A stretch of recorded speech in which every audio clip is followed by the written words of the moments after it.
कैसे हैं आप सब। आशा करते हैं बहुत अच्छे होंगे। दोस्तों आज के वीडियो में हम बात करेंगे भारत के महान योद्धा टीपू सुल्तान के बारे में। टीपू सुल्तान इतने महान योद्धा किस प्रकार बने? टीपू सुल्तान का बचपन का जीवन इतना संघर्षशील भरा क्यों था? टीपू सुल्तान ने युद्ध कलाएं कैसे सीखी और अपने वीरता और फौलाद इरादे से अंग्रेज सरकार को घुटने टेकने पर टीपू सुल्तान ने किस प्रकार मजबूर कर दिया कि आखिरकार अंग्रेजों को टीपू सुल्तान से संधि करनी पड़ी और टीपू सुल्तान की सारी बातें अंग्रेजों को ना चाहते हुए भी माननी पड़ी।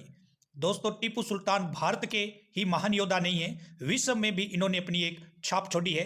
बहुत से विश्व के देशों में ये टीपू सुल्तान व्यक्तियों के आदर्श के रूप में माने जाते हैं। भारत के महान योद्धा टीपू सुल्तान आखिरकार इतने महान व्यक्तित्व किस प्रकार बने और इतिहास के सुनहरे पन्नों में उन्होंने अपनी छाप छोड़ने में किस प्रकार वो सक्षम रहे फौलाद इरादे से, तो आज के वीडियो में हम बात करेंगे। दोस्तों वीडियो थोड़ा लंबा हो सकता है, आप शुरू से आखिरी तक देखें ताकि टीपू सुल्तान की बहादुरी, वीरता और भारत के महान योद्धा के रूप में इतने सक्षम और फौलाद इरादे से अंग्रेजों का किस प्रकार उन्होंने मुकाबला किया, इन सभी बातों का आप सुन पाए इस वीडियो में। दोस्तों चैनल को सब्सक्राइब नहीं किया तो सब्सक्राइब करें, बेल के प्रेस को नोट कर लें। शुरू करते हैं भारत के महान योद्धा टीपू सुल्तान के बारे में। टीपू सुल्तान जो 1 दिसंबर 1751 से लेकर 4 मई 1799 तक रहते हैं, ये इनका जो है टाइम पीरियड था 1751 से लेकर 1799 तक, जिन्होंने आमतौर पर शेर ए मैसूर या मैसूर का शेर भी इनको कहा जाता है। ये इनका जो नाम है मैसूर का शेर या शेर ए मैसूर। मैसूर दोस्तों आपको पता कर्नाटका में आता है, कर्नाटका के आसपास का क्षेत्र मैसूर है, तो मैसूर का शेर इनको टीपू सुल्तान को उपाधि मिली हुई थी, ये इनको कहा जाता है। दक्षिण में स्थित मैसूर साम्राज्य का भारतीय मुस्लिम शासक था ये। वह रॉकेट तोपखाने के अग्रणीय थे। इन्होंने अपने शासन के दौरान कई प्रशासनिक नवाचारों की शुरुआत की, जिसमें एक नई सिक्का प्रणाली और कैलेंडर और एक नई भूमि राजस्व प्रणाली शामिल थी। मतलब इन्होंने अपने टाइम पीरियड में नवाचार भी किए थे, सिक्का की एक नई प्रणाली, कैलेंडर जारी किए और भूमि राजस्व प्रणाली भी इनमें शामिल थी, जिसने मैसूर रेशम उद्योग के विकास की शुरुआत की थी। टीपू सुल्तान पटना खिलौने पेश करने में भी अग्रणीय रहे थे। चन्ना पटना जो खिलौने थे वो भी टीपू सुल्तान ने पेश करने में अग्रणीय रहे थे। उन्होंने लोह आवरण वाले मैसूरियन रॉकेट का विस्तार किया था और सैन्य मैनुअल फतुअल मुजाहिदीन को चालू किया। उन्होंने एंग्लो मैसूर युद्ध के दौरान ब्रिटिश सेनाओं और उनके सहयोगियों की प्रगति के खिलाफ रॉकेट तैनात किए, जिसमें पोलीलूर की लड़ाई और श्रीरंगपट्टनम की घेराबंदी भी शामिल थी। उनके पिता का नाम हैदर अली था और माँ जो इनकी थी वो थी फकरू निशा। इनके पिता मैसूर साम्राज्य के एक सैनिक थे, लेकिन अपनी ताकत के बल पर वो 1761 में मैसूर के शासक बने। उनकी वीरता से प्रभावित होकर उनके पिता हैदर अली ने इन्हें शेर ए मैसूर के खिताब से नवाजा था। टीपू सुल्तान को शेर ए मैसूर का खिताब अपने पिता से मिला था और इनके पिता भी बहुत बहादुर थे। पिता का नाम था हैदर अली। अंग्रेजों से मुकाबला करते हुए रंगपट्टनम की रक्षा करते हुए 4 मई 1799 को टीपू सुल्तान वीरगति को प्राप्त हो गए थे। 18वीं शताब्दी के अंतिम चरण में हैदर अली का देहांत हो गया, मतलब उनकी मृत्यु हो गई और टीपू सुल्तान का राज्याभिषेक मैसूर का एक प्रमुख घटना है। अपने पिता हैदर अली के पश्चात 1782 में टीपू सुल्तान मैसूर की गद्दी पर बैठे। अपने पिता की तरह ही वह अत्यधिक महत्वाकांक्षी, कुशल सेनापति और चतुर कूटनीतिज्ञ थे। यही कारण था कि वह हमेशा अपने पिता की पराजय का बदला अंग्रेजों से लेना चाहते थे। अंग्रेज उनसे काफी भयभीत रहते थे। टीपू सुल्तान की आकृति में अंग्रेजों को नेपोलियन की तस्वीर दिखाई पड़ती थी। वह अनेक भाषाओं के ज्ञाता थे। अपने पिता के समय में ही उन्होंने प्रशासनिक, सैनिक तथा युद्ध विद्या लेनी प्रारंभ कर दी थी, परंतु उनका सबसे बड़ा अवगुण जो उनकी प्रजा का कारण बना वह फ्रांसीसियों पर बहुत अधिक निर्भरता और भरोसा था। टीपू सुल्तान जो सबसे ज्यादा भरोसा करते थे वो करते थे फ्रांस की सेना और फ्रांस के व्यक्तियों पर। वह अपने पिता के समान ही निर्कुश थे। वह कट्टर व धर्मांत मुस्लिम थे। इनके चरित्र के संबंध में विद्वानों में काफी मतभेद भी है टीपू सुल्तान के चरित्र को लेकर। मैसूर में एक कहावत है कि हैदर साम्राज्य स्थापित करने के लिए पैदा हुए थे और टीपू रक्षा के लिए। मतलब हैदर अली जो थे उन्होंने अपना साम्राज्य बनाया था, किंगडम बनाया था और उसकी रक्षा करने का काम टीपू सुल्तान ने किया था। कुछ ऐसे भी विद्वान थे जिन्होंने टीपू सुल्तान के चरित्र की काफी प्रशंसा की है। टीपू एक परिश्रमी शासक, मौलिक सुधारक और अच्छे योद्धा थे। इन सारी बातों के बावजूद वह अपने पिता के समान कूटनीतिज्ञ व दूरदर्शी थे। उनका सबसे बड़ा गुण था ये। टीपू का नाम उर्दू पत्रकारिता अग्रणी के रूप में भी याद किया जाएगा, क्योंकि उनकी सेना का साप्ताहिक बुलेटिन उर्दू में था। वह सामान्य धारण थी कि जाम ए जहां नुमा 1823 में स्थापित पहला उर्दू अखबार था। गुलामी को खत्म करने वाले पहले शासक थे। कुछ मौलवियों ने इस उपाय को थोड़ा बहुत बोल्ड और अनावश्यक माना है। टीपू अपनी बंदूकों से चिपक गए। उन्होंने पूरे जोश के साथ उस लाइन को लागू करने के फैसले को लागू कर दिया जिसमें उनके देश में प्राप्त स्थिति को इस उपाय की आवश्यकता थी। टीपू सुल्तान का सामंतवाद के प्रति दृष्टिकोण अलग था। उन्होंने इसे एक बार में समाप्त कर दिया और नतीजा ये कि आज भी कर्नाटक के किसान विशेष रूप से पूर्व मैसूर क्षेत्र में उत्तरी भारत के किसानों से अलग है। जमीन के टिलर टीपू के दिनों से ही अपनी पकड़ के मालिक थे। उस उपाय के परिणाम स्वरूप ये क्षेत्र में एक विकसित प्रांत है। कर्नाटक के किसान भूमि मालिक है और उनके बेटे और बेटियों ने शिक्षा में अच्छा काम किया है, कर रहे हैं। टीपू सुल्तान भी अपने राज्य के ब्राह्मणों पुरोहितों के प्रति निष्ठावान थे। उनके सहयोगियों की मांग करते थे, यहाँ तक कि उनके द्वारा देवताओं के आशीर्वाद के लिए भी विशेष प्रार्थना करने का भी अनुरोध किया जाता था। 1791 में श्री रंगातट के जगत गुरु स्वामी को लिखे उनके पत्र हिंदू विषयों के साथ उनके उत्कृष्ट संबंधों के प्रमाण हैं। इस दावे के लिए टीपू के कुछ 30 पत्रों को भारतीय पुरातत्व विभाग में संरक्षित किया गया है। दक्षिण भारत के Wilkes historical sketch. Gandhi ji ने उन सभी इतिहासों के पुस्तकों का विमोचन किया जो टीपू सुल्तान को हिंदुओं धर्मांतरण के लिए मजबूर करती थी। वह सोचते थे कि कन्नड़ भाषा में टीपू के पत्र हिंदुओं के प्रति उनकी उदारता का जीवंत प्रमाण है। गांधी जी ने टीपू द्वारा वक्फों ट्रस्टों को हिंदू मंदिरों के समांतर स्थापित किया। उनके महल वेंकटरमन श्रीनिवास और श्री रंगनाथ मंदिरों के करीब खड़े थे। वह विशेष रूप से मैसूर के शासक की प्रशंसा करते हुए कहते हैं कि शेर के जीवन का एक दिन शियार के 100 साल के जीवन से बेहतर होता है। टीपू का सुसंस्कृत मन था। मोहिबुल हसन के अनुसार वह बहुमुखी थे और हर तरह के विषयों पर बात कर सकते थे। वह कन्नड़ और हिंदुस्तानी उर्दू बोल सकते थे, लेकिन उन्होंने ज्यादातर फारसी में बात की जो उन्होंने आसानी से लिखी थी। उन्हें विज्ञान, चिकित्सा, संगीत, ज्योतिष, इंजीनियरिंग में दिलचस्पी थी, लेकिन धर्मशास्त्र और सूफीवाद उनके पसंदीदा विषय थे। कवि और विद्वानों ने उसके दरबार को सुशोभित किया और वह उनके साथ विभिन्न विषयों पर चर्चा करने के शौकीन थे। वह सुलेख में बहुत रुचि रखते थे। उनके द्वारा आविष्कृत सुलेखों के नियमों पर रिसाला डार खत ए तर्ज ए मुहम्मदी नामक फारसी में एक ग्रंथ मौजूद है जो उनके सुलेख राइटिंग पर काम करता था। उन्होंने जबरजद नामक ज्योतिषों पर एक किताब भी लिखी थी। उनकी लाइब्रेरी की अनेक पुस्तकें पैगंबर मोहम्मद और उनकी बेटी फातिमा और उनके बेटों हसन और हुसैन के नाम को कवर के माध्यम में और 4 कोनों पर 4 खलीफों के नाम के साथ ले जाती है। उनकी निजी लाइब्रेरी में अरबी, फारसी, तुर्की, उर्दू, हिंदी पांडुलिपियों के 200 से अधिक संगीत, हदीस, कानून, सूफीवाद, हिंदू धर्म, इतिहास, दर्शन, कविता, गणित से संबंधित थे। मंगलोर की संधि से भी अंग्रेजों और मैसूर युद्ध समाप्त नहीं हो पाया। दोनों पक्ष इस संधि को चिरस्थायी नहीं मानते थे। 1786 में लॉर्ड कॉर्नवालिस भारत का गवर्नर जनरल बना। वह भारतीय राज्यों के आंतरिक मामलों में हस्तक्षेप करने के मामले में समर्थ नहीं था, लेकिन उस समय की परिस्थितियों को देखते हुए उसे हस्तक्षेप करना पड़ा, क्योंकि उस समय टीपू सुल्तान उसका प्रमुख शत्रु था।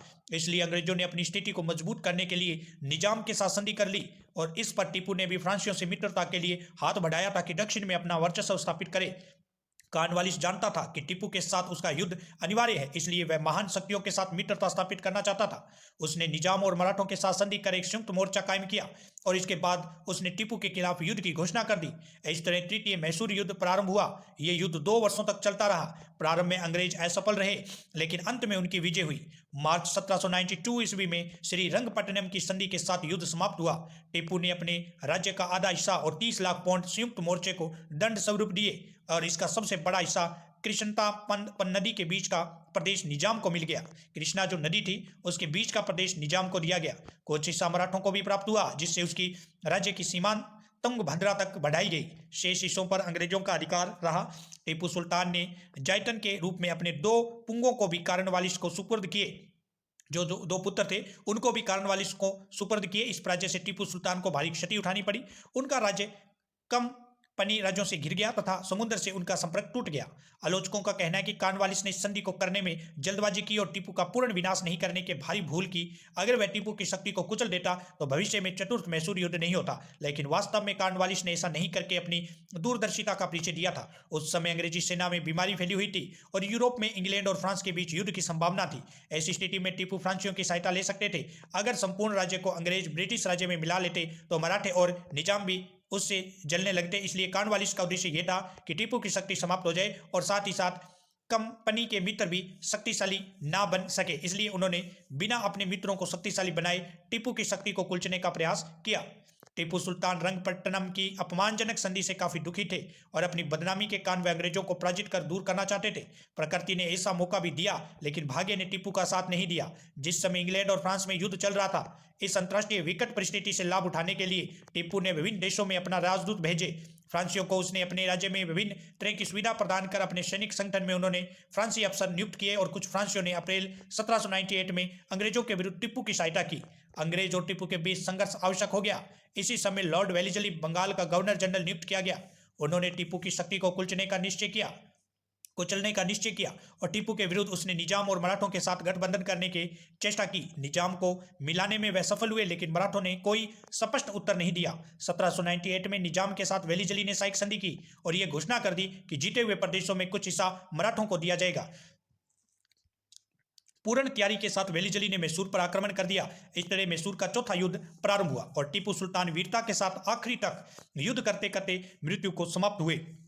मैसूर पर अंग्रेजों का अधिकार हो गया। इस प्रकार 33 वर्ष पूर्व मैसूर में जिस मुस्लिम शक्ति का उदय हुआ था, सिर्फ उसका अंत ही नहीं बल्कि अंग्रेज मैसूर युद्ध का नाटक भी समाप्त हो गया था। मैसूर जो 33 वर्षों से लगातार अंग्रेजों की प्रगति का शत्रु बना था, वह अंग्रेजों के अधिकार में आ गया। अंग्रेज और निजाम ने मिलकर मैसूर का बंटवारा कर लिया। मराठों को भी उत्तर पश्चिम में कुछ प्रदेश दिए गए, लेकिन उन्होंने लेने से इनकार कर दिया। शेष मैसूर पुराने हिंदू राजसव के एक नाबालिग लड़के को संधि के साथ दिया, जिसके अनुसार मैसूर की सुरक्षा का भार अंग्रेजों पर आ गया।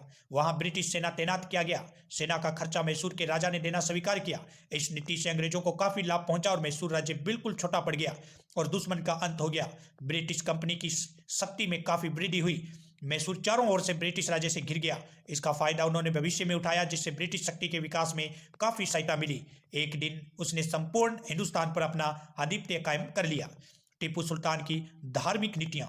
1791 में रघुनाथ राव पटवर्धन के कुछ मराठा सवारों ने श्रृंगेरी शंकराचार्य के मंदिर और मठ पर छापा मारा। उन्होंने मठ की सभी मूल्यवान संपत्ति लूट ली। इस हमले में कई लोग मारे गए और कई घायल हो गए। शंकराचार्य ने मदद के लिए टीपू सुल्तान को अर्जी दी। शंकराचार्य को लिखी एक चिट्ठी में टीपू सुल्तान ने आक्रोश और दुख व्यक्त किया। इसके बाद टीपू सुल्तान ने बदनूर के आसफ को आदेश दिया कि शंकराचार्य को 200 राहत, फनम, नग, धन और अन्य उपहार दिए जाए। श्रृंगेरी मंदिर में टीपू सुल्तान की दिलचस्पी काफी सालों तक जारी रही। 1790 के दशक में भी शंकराचार्य को खत लिखते रहे। टीपू के ये पत्र तीसरे मैसूर युद्ध के बाद लिखे गए थे, जब टीपू को बंधकों के रूप में अपने दो बेटे देने सहित कई झटकों का सामना करना पड़ा था। ये संभव है कि टीपू ने ये खत अपनी हिंदू प्रजा का समर्थन हासिल करने के लिए लिखे थे। टीपू सुल्तान ने अन्य हिंदू मंदिरों को भी तोहफे पेश किए।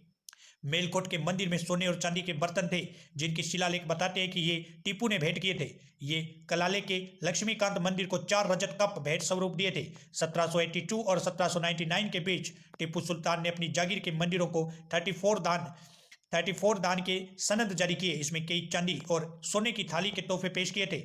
नंजजुगड़ के श्री गणेशेश्वर मंदिर में टीपू का दिया हुआ एक रत्न जड़ित कप है। नंजनजगुड के ही नंजुरेश्वर मंदिर को भी टीपू ने एक हरा सा शिवलिंग भेंट किया था। श्री रंगपट्टनम के रंगनाथ मंदिर को टीपू ने 7 चांदी के कप और एक रजत कपूर जवालिक पेश किया। मान्यता है कि दान हिंदू शासकों के साथ गठबंधन बनाने का एक तरीका था।